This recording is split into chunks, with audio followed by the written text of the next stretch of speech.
오늘 하나님이 주신 말씀 보겠습니다. 로마서 4장 5절부터 8절 말씀입니다. 시작.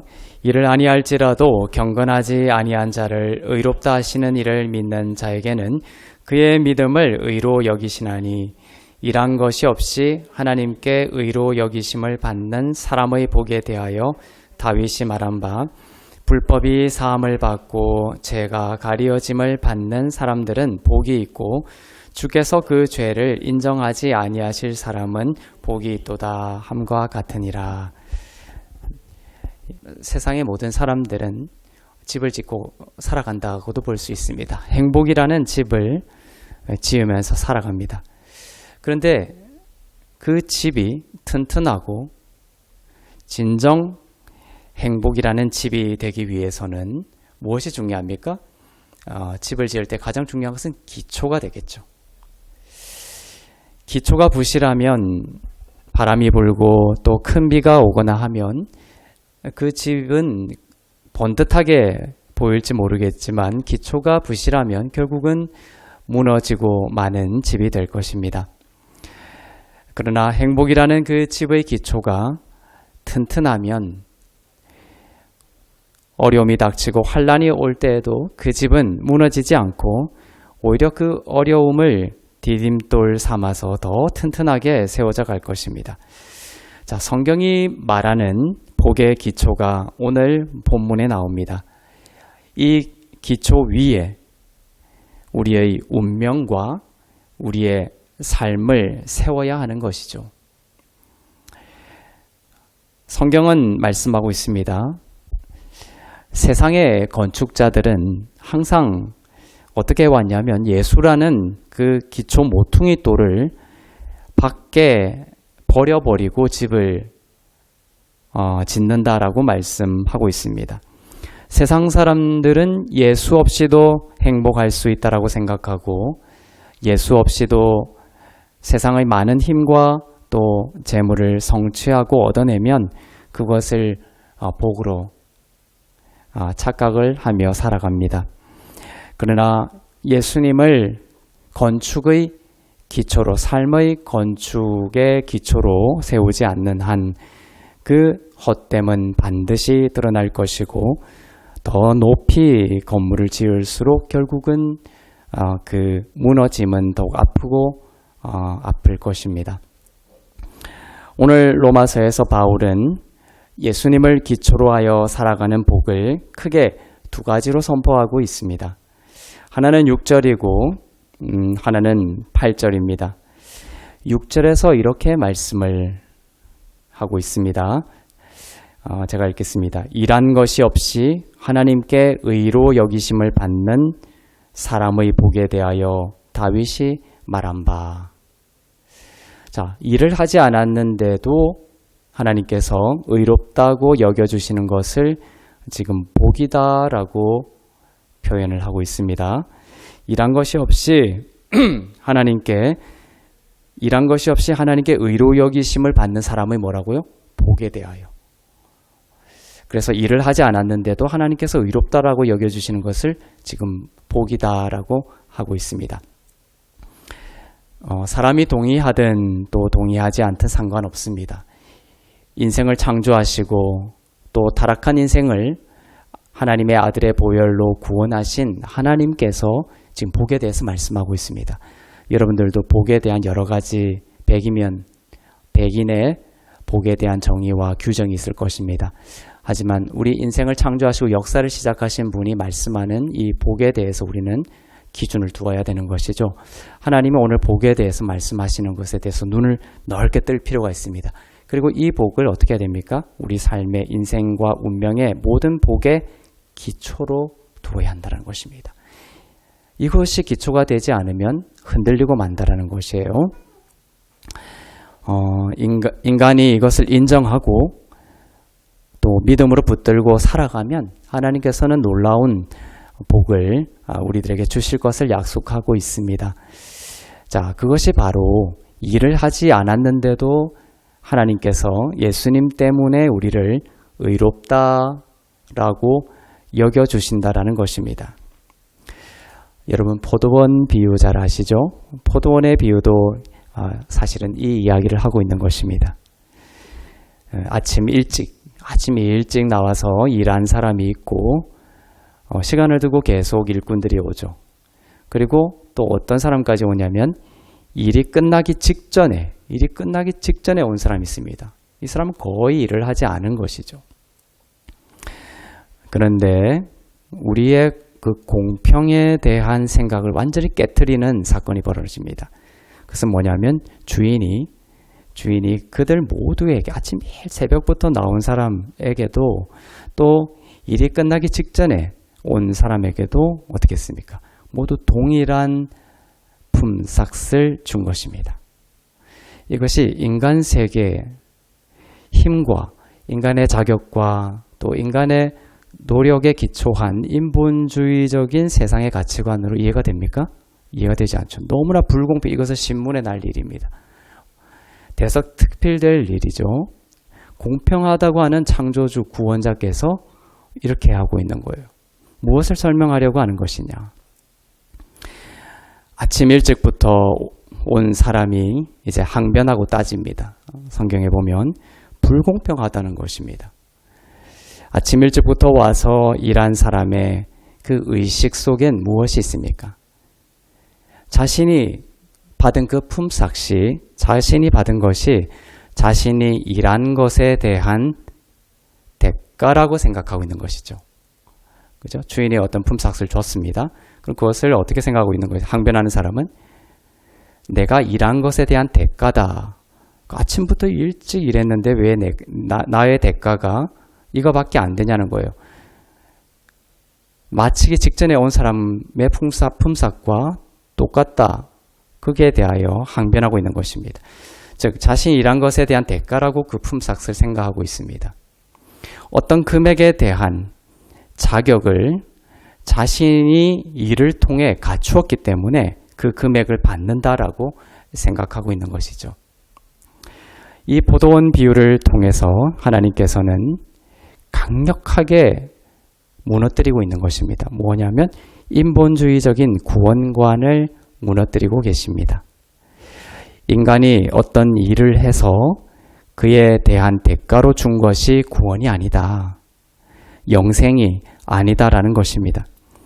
인간이 사망에서 생명으로 살아난 것은, 여러분이 구원받은 것은 인간이 선행이나 어떤 자격을 갖추고 하나님이 그것을 인간이 갖춘 그 선행과 행위와 그 자격을 보고 그 대가로 주신 것이 아니다라는 것을 포도원의 그 비유를 통해서 말씀하고 계신 것입니다. 오직 예수님 때문이고 예수님이 십자가에서 하신 일 때문에 받은 영생입니다. 생명입니다. 구원입니다. 너무나 귀한 삶이죠. 은혜로 받은 선물이고 오직 감사 외에는 드릴 것이 없습니다. 이것이 확장이 됩니다.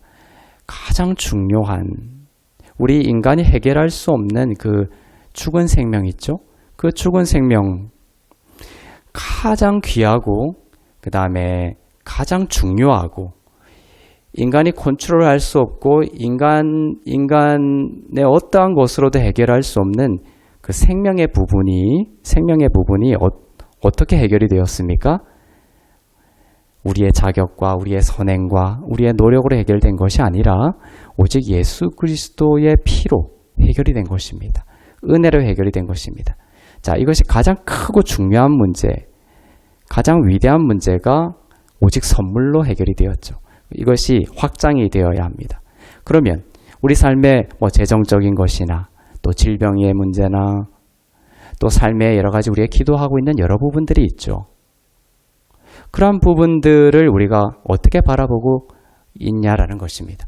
가장 중요한 것이 오직 하나님의 은혜로 우리에게 주어진 선물이라면 그 밑에 다른 여러 가지 우리들의 삶에 필요한 것들, 우리의 기도하는 것들, 이러한 것들은 어떻게 우리에게 주어지겠습니까?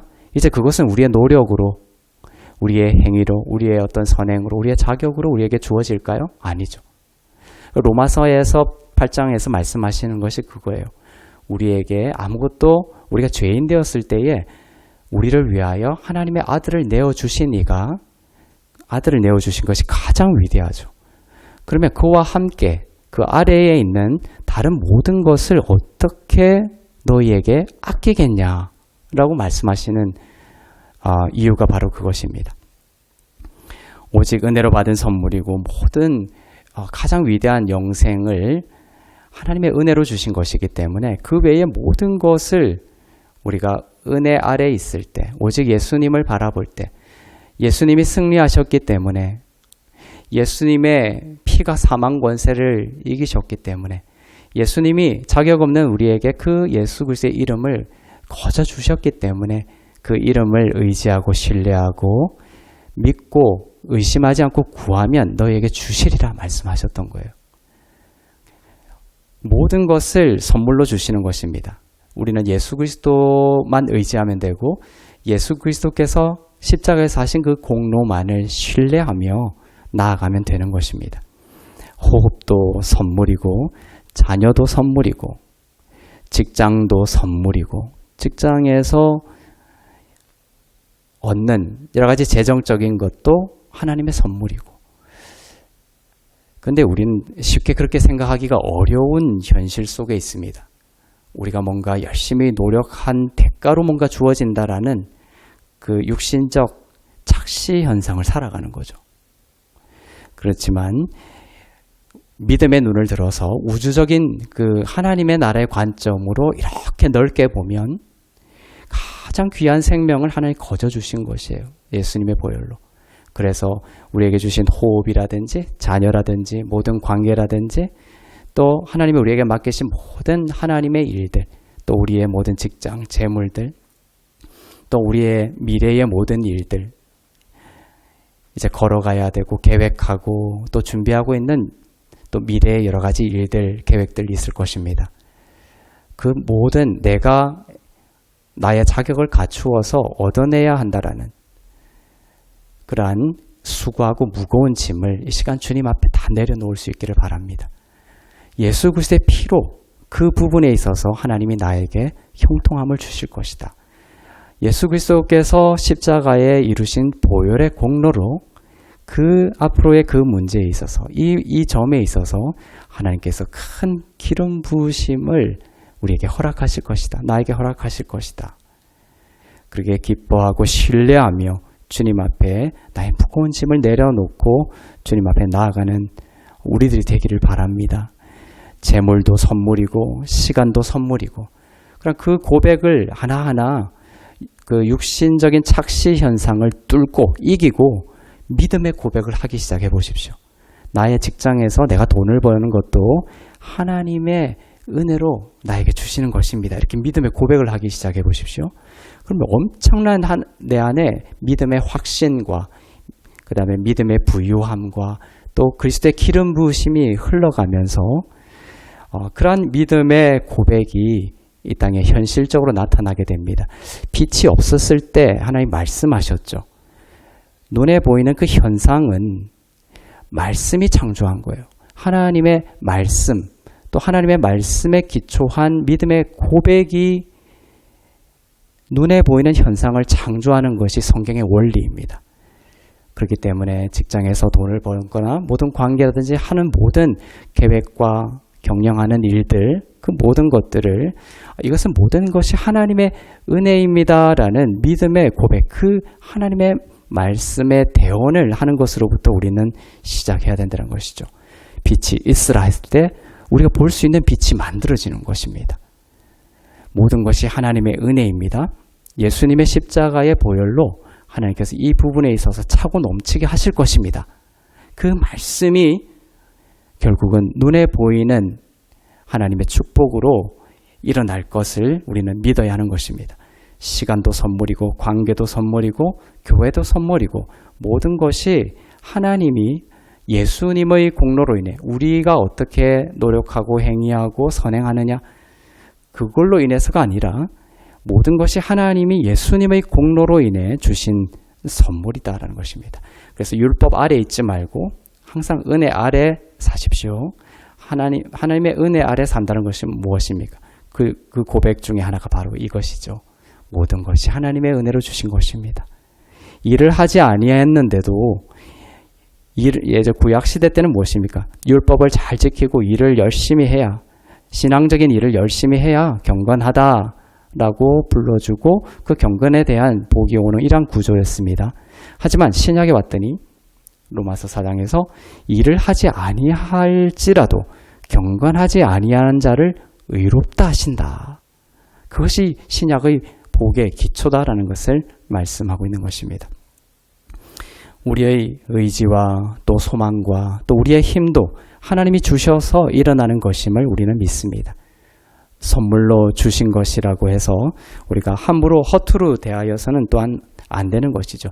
이 모든 것이 예수님의 우리의 피와 비교도 되지 않는, 우리의 노력과 비교도 되지 않는 하나님의 열심, 하나님의 아들의 피, 하나님의 아들의 신실하심, 그 열심으로 주신 것입니다. 값으로 매길 수 없는 값을 치르시고 우리에게 주신 것이죠. 그러니까 너무나 귀한 것입니다. 1분 1초도 귀하고, 우리에게 맡기신 사람들도 귀하고, 우리에게 주신 모든 그런 환경들도 귀하고, 우리에게 주신 모든 것들이 이러한 하나님이 주신 귀한 것이다라는 생각으로 우리는 그 모든 것을 감사하며 나갈 수 있는 것이죠. 예수님의 생명을 희생시켜서 주신 선물이기 때문에 그 주신 선물들을 정말 소중하게 여기고 다루고 또 하나님의 영광과 그의 나라를 위해 사용하는 것이 중요할 것입니다. 일한 것이 없는데도 의롭다라고 여겨주신다. 그렇죠? 일한 것이 없는데도 의롭다. 여겨주신다라는 데서 여겨주신다라는 헬라어가 로기조마이입니다. 로기조마이. 이것은 회계장부에서 사용하던 용어였습니다. 헬라 시대에. 그래서 이렇게 그 회계장부를 보면 차변이 있고 대변이 있습니다. 그 수익과 빚이 있죠. 그것을 기록합니다. 그래서 차변에는 인간이 잘한 것들이 기록이 되고 이렇게 대변에는 인간의 죄들이 기록되는 장부가 있는 것이에요. 하나님의 나라에도. 그래서 로기조마이라는 그 회계학적 용어를 가져왔습니다. 그런데 일한 것이 없는데도 의롭다라고 로기조마이 해준다라는 것은 뭐냐면 그 회계장부를 인간이 쓰는 것과 다르게 쓰시겠다는 거예요. 하나님께서 이 장부를 보시고 로기조마이 한다는 어휘적 의미가 뭐냐면 차변에는 인간의 의가 아닌 하나님의 의를 기록하고 대변에는 마땅히 기록해야 할 인간의 죄들을 기록하지 않는다라는 뜻이 담겨져 있습니다. 그래서 그 장부의 맨 밑에 맨 아래에 가면 어떻게 됩니까? 로기조마이, 즉 저주가 아닌 하나님의 축복이 최종적으로 기록이 되는 것입니다. 그것을 로기조마이라고 하는 것입니다. 일을 하지 않았는데도 의롭다라고 여겨지는 것이 하나의 중요한 복이라고 했습니다. 또 하나의 중요한 복의 기초가 7절, 8절에 나오고 있습니다. 우리 7절, 8절 한번 보겠습니다. 시작. 불법이 사함을 받고 죄가 가려짐을 받는 사람들은 복이 있고 주께서 그 죄를 인정하지 아니하실 사람은 복이 있도다 함과 같으니라. 계속해서 복에 대해서 말씀하시는데 크게는 두 가지입니다. 일을 하지 않았는데도 의롭다 여겨주시는 복. 그 다음에 두 번째는 7절, 8절에 보면 불법이 사함을 받고 죄가 가려짐을 받는, 아담의 죄가 그 짐승의 피를 상징하는 짐승을 죽여서 그 가죽 옷으로 가려주시는 것처럼 그게 예수 그리스도의 십자가를 상징하죠. 불법이 사함을 받고 죄가 가려짐을 받는 사람들은 복이 있고 주께서 그 죄를 인정하지 아니하실 사람은 복이 있도다. 이렇게 기록이 되어 있습니다. 이것이 우리에게 주시는 큰 두 가지 복 중에 또 하나라는 것이죠. 이것이 인생의 기초입니다. 모든 신앙의 기초가 되는 것이고 모든 복음의 기초가 되는 것입니다. 불법을 저질렀는데도 그 죄를 가려주시는 복을 얻게 되었습니다. 주님께서 믿는 자들의 죄를 인정하지 아니하는 복을 얻게 되었습니다. 인간의 깊은 죄성 중에 하나가 무엇이냐면 우리가 죄를 지으면 그에 대한 대가를 내가 갚아야 한다라는 죄성이 있습니다. 되게 좋아 보이지만 이것이 뿌리 깊은 인간의 죄성입니다. 이것이 죄성이 아니라고 생각할지 모르지만 율법을 주신 이유가 바로 이것이죠. 율법을 지켜서 자신이 지은 죄를 상쇄해 보겠다라는 인간의 깊고 깊은 죄성을 드러내시려고 율법을 주신 것입니다. 하나님께서 예수님의 십자가로 너희의 모든 죄를 사하였다 이렇게 말씀하셨죠. 그런데도 여전히 자신의 인간적인 가능성을 붙들고 자신의 죄를 사함받지 않은 것처럼 생각하고 살아가는 그러한 생각이 그 사람을 사망으로 밀어넣고 있습니다. 오늘 본문에서 이 의롭게 여기심과 죄를 더 이상 기억하지 않겠다, 인정하지 않겠다라고 하는 이 두 가지 복을 말씀하시면서 이 말씀을 누가 인용했냐면 다윗이 이 말씀을 했어요. 다윗이 이 말을 했습니다. 다윗이 한 이 말을 지금 바울이 인용하고 있는 거예요. 그래서 다윗이 장차 예수 그리스도께서 오시는 시대를 미리 믿음의 눈으로 내다보고 그때 고백했습니다. 다윗 때는 구약 때죠. 그래서 다윗은 신약의 정신으로 구약을 살았던 사람입니다. 아브라함도 마찬가지죠. 구약 시대 인물이긴 하지만 그의 정신과 믿음은 신약의 정신을 가지고 있었던 사람이에요. 그래서 신학적으로 신약의 정신으로 구약을 살았던 사람입니다. 그래서 다윗은 장차 예수님이 오셔서 새 언약을 선포하시면 그림자가 아닌 실체적으로 이 두 가지 근원적인 복이 만천하에 선포되고 누려지게 될 그 시대, 예수님의 시대를 고대하고 예언했던 것입니다. 바로 우리들이 살아가는 이 시대, 은혜의 시대를 말하고 있습니다. 그리고 다윗이 자신의 인생을 통해 이 두 가지 근원적인 복을 뼈저리게 경험했죠. 다윗의 인생을 우리가 잠시라도 생각해 본다면 다윗이 얼마나 깊고 뼈저리게 죄가 가려지고 또 경건하지 않은 자를, 일하지 않았는데도 경건하지 않은 자를 경건하다고 여겨주시는 그 은혜의 시대를 얼마나 뼈저리게 고대했는지를 우리는 알 수 있습니다. 다윗의 삶을 통해서 다윗은 이것을 뼈저리게 경험하고 시편 32편을 썼던 것이죠. 그것을 인용하고 있는 것입니다. 다윗은 충신 우리아의 아내 밧세바를 겁탈하여 임신시켜 놓고 그 사실이 탈로 날까봐 사람을 시켜서 우리아 장군을 교살했습니다. 그런데 하나님이 나단 선지자를 시켜서 그 실체를 아무도 모를 거라고 생각했지만 하나님은 아셨고 나단 선지자를 통하여 그 다윗의 그 실체를 폭로시켰죠. 다윗은 그 순간 자신의 죄가 얼마나 깊은 것인지를 직시하게 되었습니다. 진짜 복음이 우리에게 복음 되려면 바울도 내가 죄인 중에 괴수다라는 그 자리까지 내려가야 되는 것이죠. 다윗이 경험한 것이 바로 나단 선지자가 그렇게 이야기했을 때 다윗이 자신의 그 죄인 중에 괴수됨을 알았던 것입니다. 그 전까지 다윗은 어떻게 했습니까? 사울은 천천히요. 다윗은 만만이다라는 백성들의 칭송을 받고 옹립이 됐습니다. 그 전까지 다윗의 자의식은 원수 사울 왕을 2번이나 살려줬죠. 얼마나 관대하고 얼마나 마음이 너그럽고 용서를 잘하는 사람입니까? 동굴에서 사울을 2번이나 죽일 수 있었는데 그걸 풀어줬어요. 대단한 다윗이죠. 그것을 사람들은 칭송했고 다윗의 자의식 속에도 나는 그런 사람이야. 그랬죠. 아무도 대항하지 못한 골리앗을 모든 백성들이 보는 앞에서 물맷돌 5개로 물리친 용감한 소년이었습니다. 그게 다윗이었어요. 그리고 백성들이 칭송했고 다윗도 나는 그런 사람이야. 자의식을 가지고 있었던 것입니다. 그러면서 하나님 앞에서 은근히 나는 이런 사람이야. 그런데 하나님께서 다윗의 실체를 그냥 나단을 선지자를 통해 폭로시켜 버렸습니다. 그랬더니 죄인 중의 괴수가 다름 아닌 다윗 자신이라는 것을 알게 되었던 것입니다. 시편 51편에 가면 다윗은 어떻게까지 고백하냐면 모태 중에서도 내가 죄인이었다.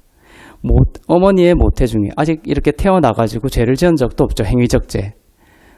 그래서 다윗이 어떻게까지 고백하냐면 유전적 죄까지에 대해서 생각하면서 내가 모태 중에 어머니의 뱃속에 있을 때에도 죄인이었다. 이렇게까지 고백하고 있습니다. 그리고 그 죄인으로서의 자신이 구원에 이르기 위해서 이러한 구원, 죄인 중에 괴수됨에서 벗어나야 되잖아요. 얼마나 고통스럽겠어요, 다윗이. 그런데 다윗이 또 하나 깨달은 것은 뭐냐 하면 이 죄에서 벗어나기 위해서 자신이 할 수 있는 것이 아무것도 없다는 것을 알았습니다. 비록 왕임에도 불구하고. 얼마나 부자였습니까? 얼마나 첩이 많았고 부인이 많았습니까? 얼마나 강한 군사를 움직일 수 있었습니까? 그러나 자신의 그 실체를 직시하게 되고 또한 그 죄인됨에서 벗어날 수 있는 것을 자기로서는 전혀 할 수 없다라는 무능력을 인식하게 됐던 것이죠. 다윗은 큰일이 난 것입니다. 큰일이 났습니다. 세상은 이 큰일이 자신에게 닥쳤다라는 것을 지금 모르고 살아가고 있는 거예요. 세상을 둘러보십시오. 그죠? 그런 소년, 또 그런 사람들이 칭송하는 여러 가지 좋은 칭찬들. 그거 하나하나 차곡차곡 쌓아가지고 자신의 그 깊은 실체, 드러나지 않았지만 결국 하나님의 심판대 앞에 갔을 때에 결국 고발되고 폭로될 그것을 가리고 있는 거예요. 예수의 피로 그것을 씻기고 하나님께서 너 죄 없다? 그 선포를 아직 듣지 못하고 계속해서 그것을 가려가면서 자신에게 큰일이 닥쳤다는 것을 모르고 세상은 그렇게 살아가고 있습니다. 그리고 다른 사람들을 그렇게 비난하고 또 자신을 또한 가리면서 살아가고 있죠. 하지만 감사하게도 다윗은 신약의 정신을 주님께서 주셨어요. 다윗은 성령의 가르침으로 깨닫게 됩니다. 유일한 구원의 소식과 유일한 구원의 방법을 알게 됩니다. 사람에게는 구원의 방법을 준 것이 없다라고 했죠. 천하 사람 중에 구원을 받을 만한 다른 이름이 없다고 했습니다. 다윗은 유일한 구원자 예수 그리스도 그분을 바라보게 되었고 그분이 오실 때 은혜의 시대가 되면 바로 하나님께서 죄를 덮어주시고 가려주시는 그 복에 대해서 지금 로마서에서 말씀하고 있는 것이에요. 자기가 어떻게 한 것 아니죠. 다윗이 고대했던 것은 뭡니까? 일을 하지 않았는데도 의롭다라고 여겨주시는 그 복의 시대. 그리고 죄가 가려지고 불법이 사함을 받고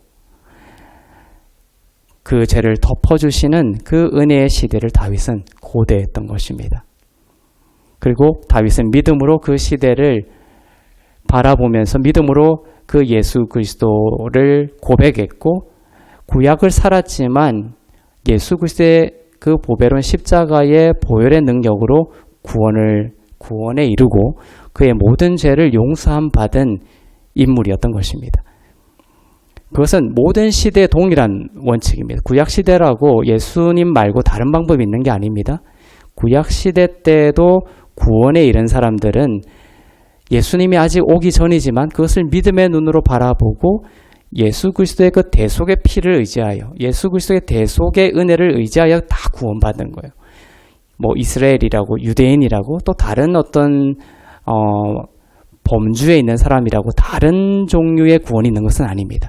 성경에 나오는 유일한 구원의 방식은 예수 그리스도의 대속의 십자가의 은혜로라는 것이죠. 다윗도 마찬가지입니다. 그렇게 구원을 받았습니다. 다윗의 행위와 상관없이 하나님께서 다윗을 마음에 합한 자, 나의 사랑을 입은 자녀로 삼아주시는 그런 관계적 회복이 일어났던 것이죠.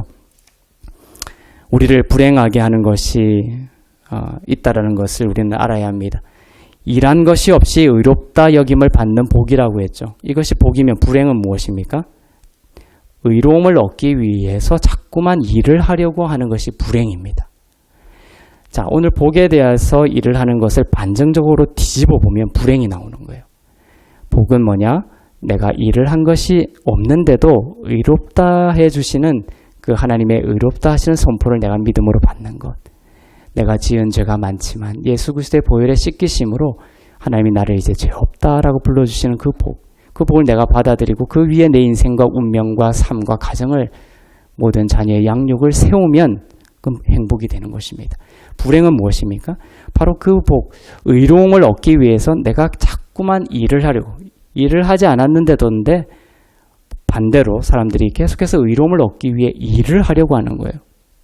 그것이 불행인 것입니다.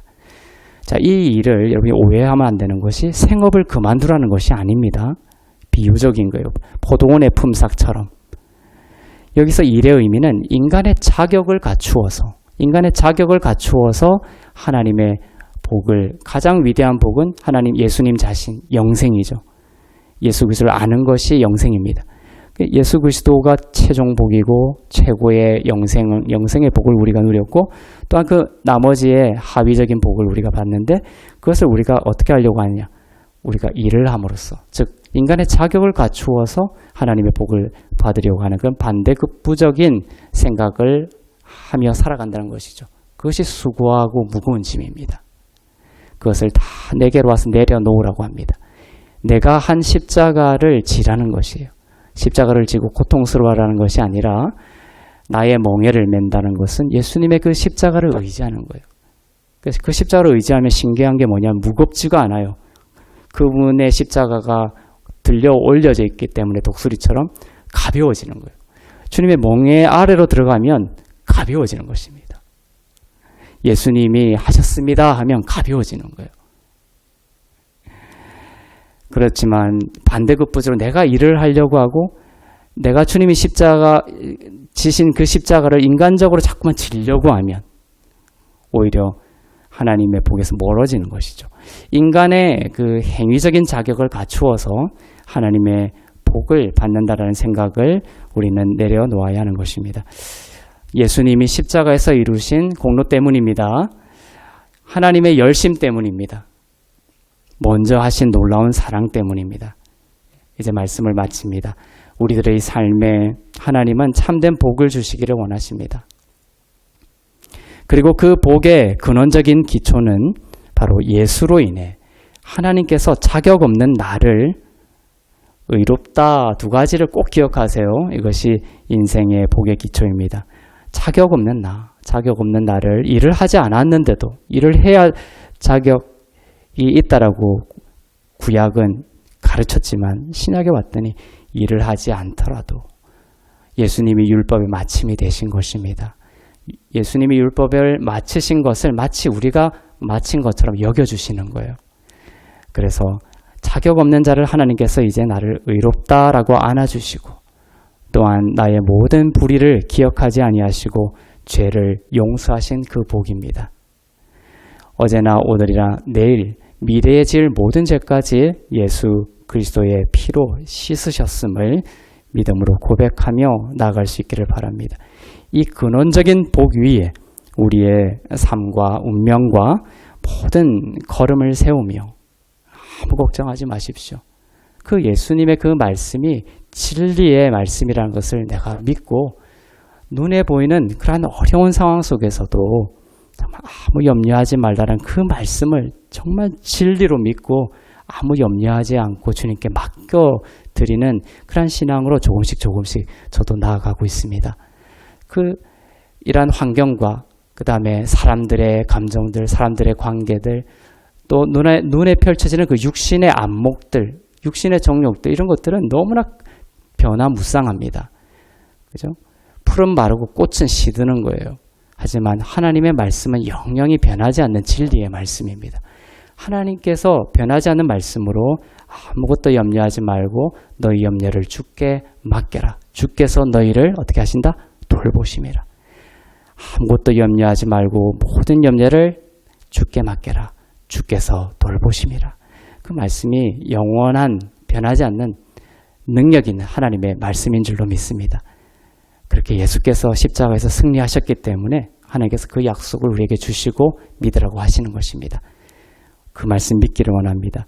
이 근원적인 두 개의 복 위에 우리의 모든 삶과 운명을 세우고 모든 순간 주님의 일하심과 주님의 열심과 주님의 신실하심을 신뢰하는 신뢰하며 살아가는 주님의 자녀들 다 되시기를 주님의 이름으로 축복합니다.